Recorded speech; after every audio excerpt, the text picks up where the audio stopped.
You said that I was, in November MPC, that I was cautiously optimistic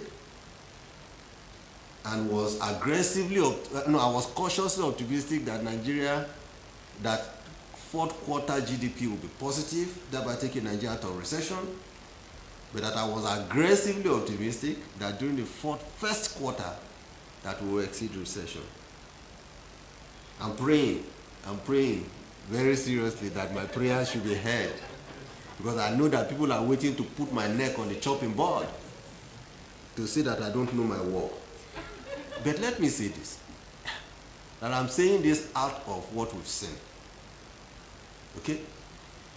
The recession or the health crisis from the pandemic and the global crisis that we've seen, right, in different countries, right, and their recovery process we've seen a V-shaped curve.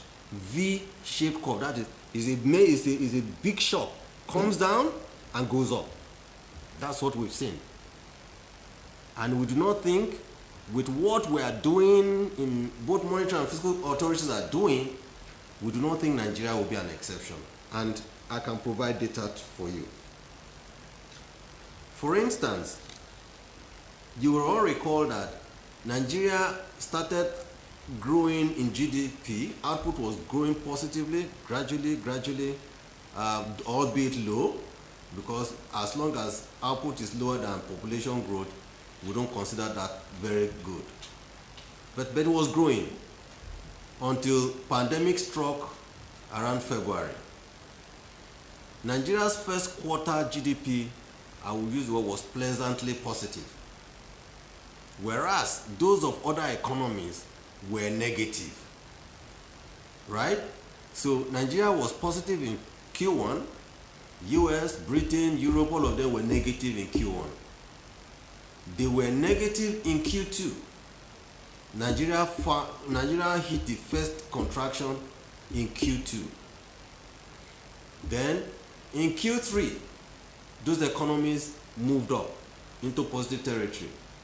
So Nigeria moved further down into negative territory during Q3.